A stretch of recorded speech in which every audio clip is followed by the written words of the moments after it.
Hi everyone, and welcome back to Safe Circle Global YouTube channel.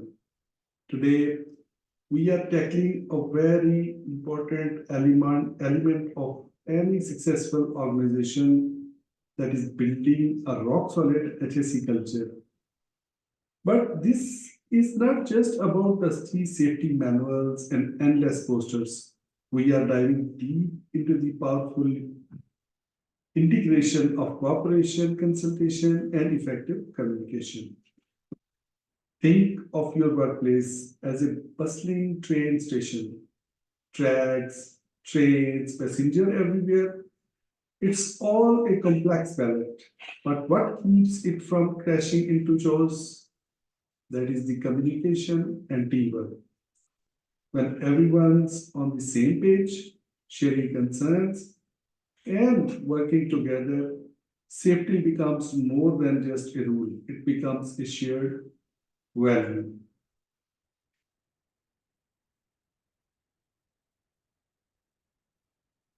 Now, what is the difference between consultation and just simple informing? Basically, consulting is the two-way exchange of information and opinion between the employer and workers so that the best course of action can be agreed. This means that the employer listens to the concerns of their workers and changes their plans as necessary. This is done between two parties. Now, what is single way of communication, that is informal? In this way, only informations are provided to the workers in a form that they can understand and then checking that the information has been understood. The information flow is one way and the employer does not have to take any notice of feedback. Usually, when the employer gives an instruction to their employer, it is counted into the information only. Now, we are going to discuss the types of the consultation. There are two types which are usually considered in health and safety culture. One is direct consultation. The employer talks directly to each worker and resolves issues as they occur. This works well in very small organization, but is ineffective in large workplaces. Because in large work areas, it is almost impossible to have a consultation with every worker. The second way of consultation is workers' representative. A health and safety committee is established, made up of key management personnel and worker representative. The committee meets regularly to discuss health and safety matters and resolve issues. Worker representatives may even have specific additional rights under local law, such as paid time off for training. So this is a good way where the work organizations are very large. So, what are the legal requirements for having this consultation process in the organization to improve health and safety culture? In many countries, there is a legal duty placed upon employers to consult with their employees on health and safety matters. For example, Article 20 of ILO C155 and Article 12 of ILO R164 give specific standards on this. Even where there is no legal requirement, it is recognized as good practice for the employer to consult with their employees on health and safety matters. So, if you take it as legal requirement, then it has to be done. Otherwise, as a good practice, you need to implement this process in your work organization. Effective communication and consultations are crucial to improving the health, safety, and environment culture of an organization. As we know, when people communicate effectively, it is easier to discuss important information, share concerns, or ask for help. There is a better understanding of someone else's perspective and situation. This leads to a better decision making and more sustainable solutions to the problems.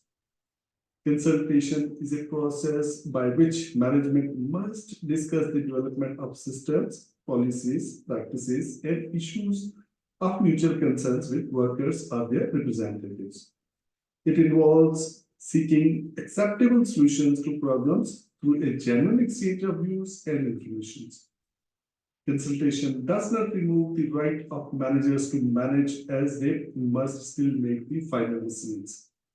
However, it does impose an obligation that the views of the workers will be sought and considered on issues that affect those workers before decisions are taken.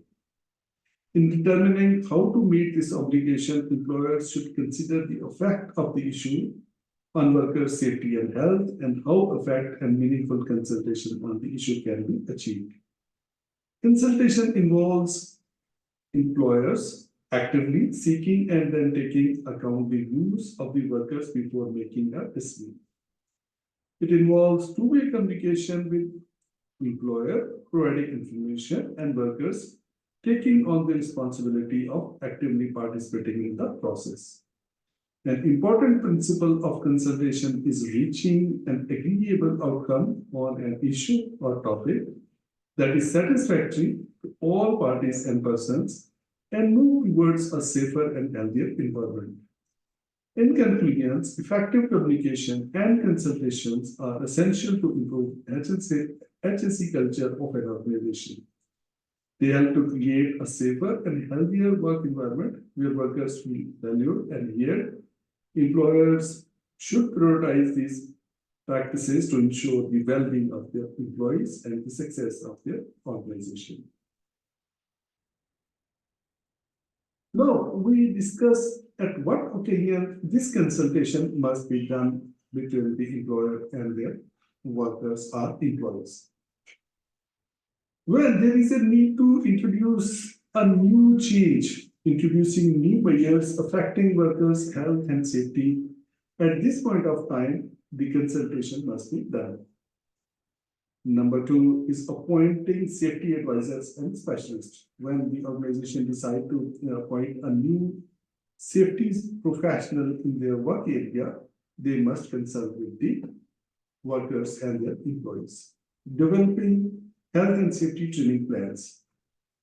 The participation of the employees will give them confidence if they will be consulted in the training plans, because that training has to be given to the employees, their workers, so their contribution will be very effective.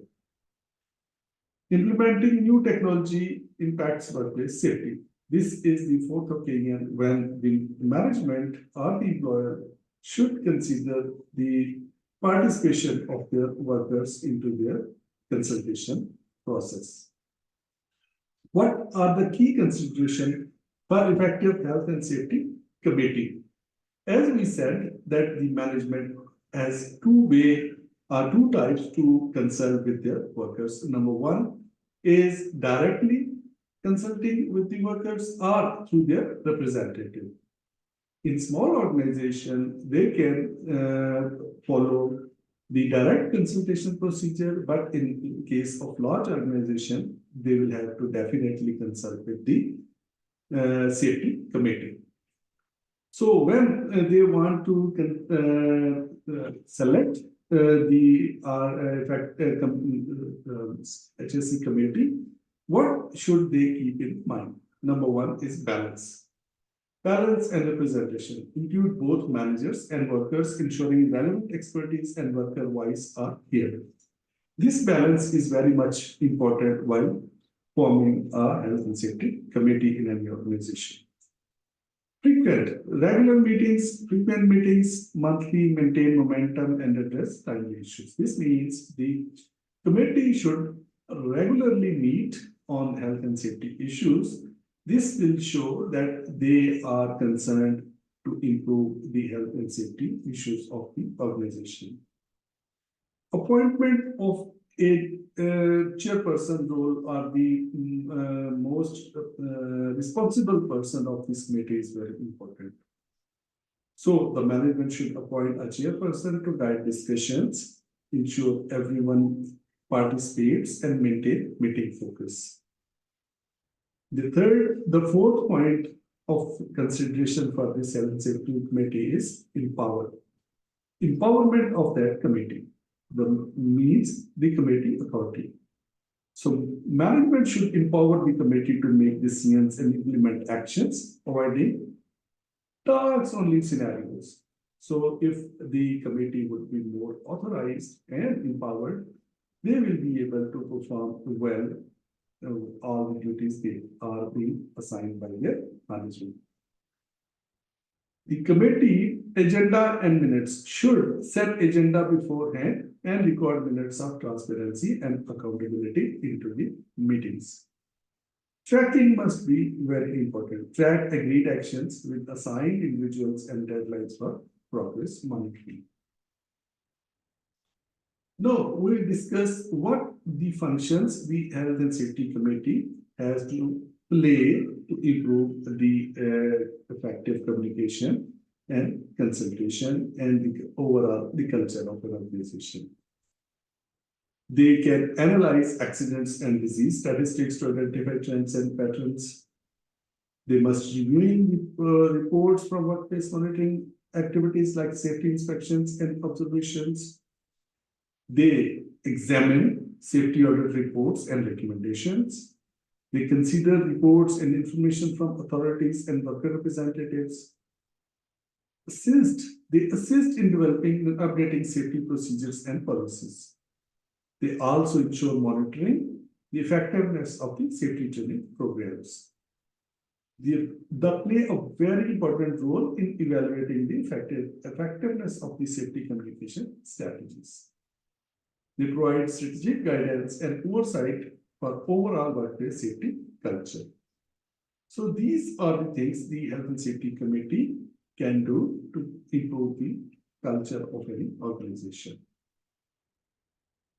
Now, we will discuss the role of the most important responsible person in any HSC committee. That is the chairperson.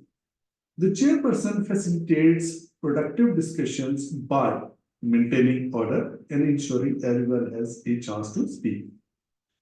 And he keeps the discussion focused on agenda items. He never leave the members avoid the agenda points and keep them on the same track. He encourages respectful and constructive communication. He also summarizes key points and ensure decisions are reached. This is the main responsibility of the chairperson. So, what the discussions of these committee should give some results. So these should not be just a waste of time. The committee should be convened, and there must, after the meeting, there must be some specific results. Number one, clearly identify actionable topics during discussions. This should be the first priority of the safety committee. Then they should assign specific actions to individuals with defined deadlines. When they have formed committee meetings and they have clearly identified their discussion points, then this means they want now to improve the situation because they have identified the problem areas, and according to the competence of the available resources, they must assign some individuals to that specific task, so that with the specific deadline, so that the situation must be improved. And then they should regularly review progress and agreed action during subsequent meetings. Also, they should hold committee members accountable for their assigned tasks. Then they should celebrate success and learn from missed roles to continuously improve.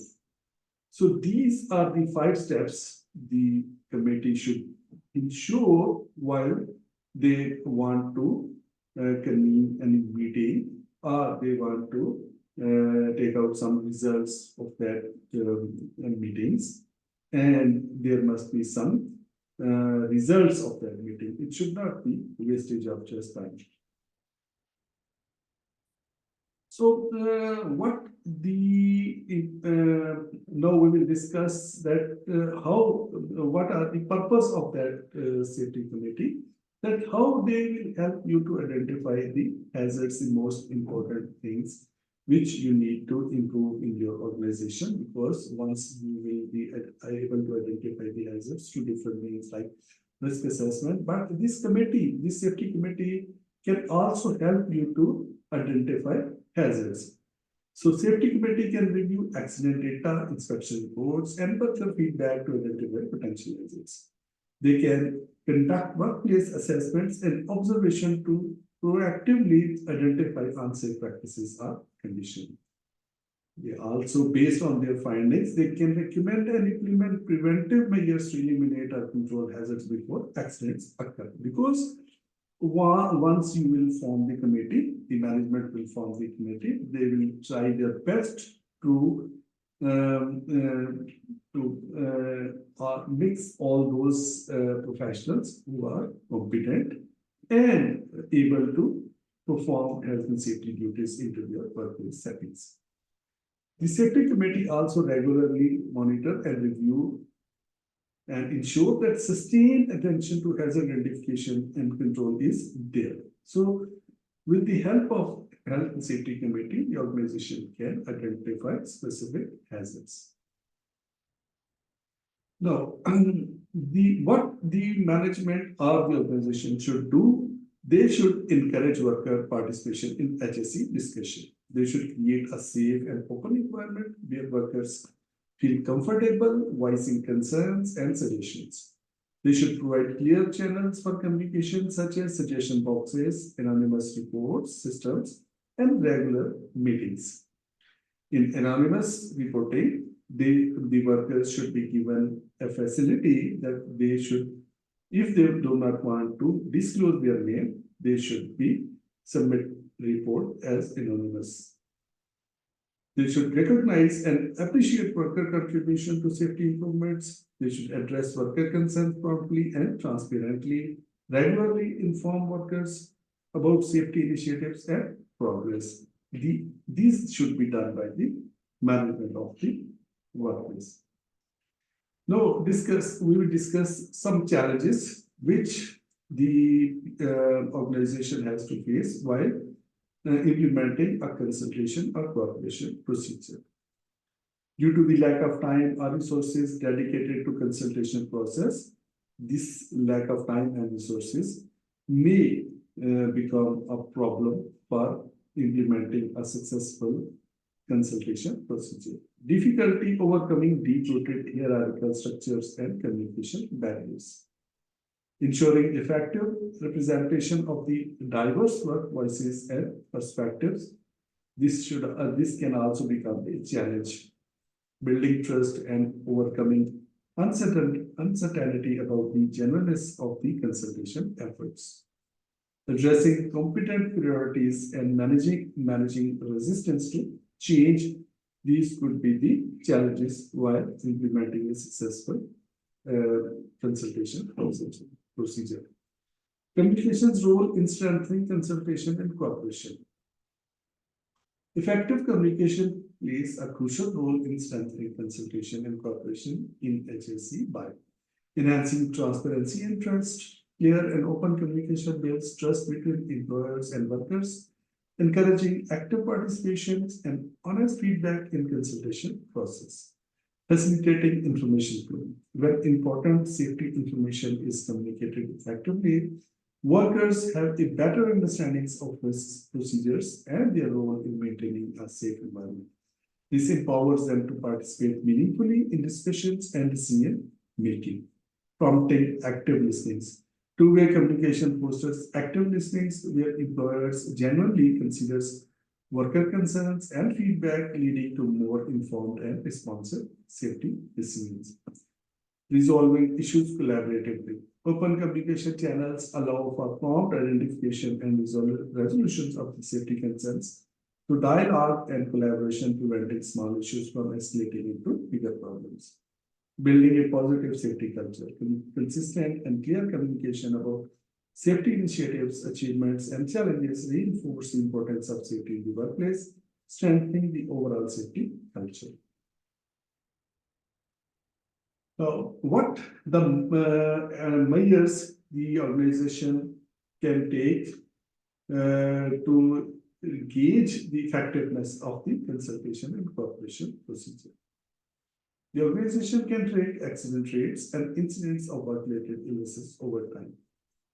They can conduct surveys to gauge worker satisfaction with safety practices and environment levels. Now, we discuss an example scenario where the organization missed consultation appropriate with the workers and they have to face a problem. Case: a manufacturing plant experienced a rise in musculoskeletal disorders among assembly line workers. What was the traditional approach? The management implemented ergonomics changes without consulting workers, leading to resentment and resistance. MSCs persisted. Consultation approach: management formed a health and safety committee with worker representative through open communication. Worker identified repetitive tasks and inadequate equipment as contributing factors. Positive outcome: the committee collaborated, they implemented solutions like job rotations, improved tools, and revised training programs. Workers felt empowered and engaged, leading to a significant decrease in MSTs and a more positive safety culture. This example demonstrates how effective communication within a consultation process can identify the root cause of the problem, not just the symptoms, generate ownership and buy-in from workers for proposed solutions, lead to more effective and sustainable safety improvements. So by prioritizing clear, open, and two-way communication, employers can create a collaborative environments where consultation and cooperation thrive, ultimately leading to a safer and healthier workplace for everyone. So gentlemen, thank you very much for this tutorial. I hope you have some basic ideas about the importance of the consultation, cooperation, and effective communication in the organization to improve the culture of an organization. So we will meet into the next tutorial inshallah. Thank you and take care.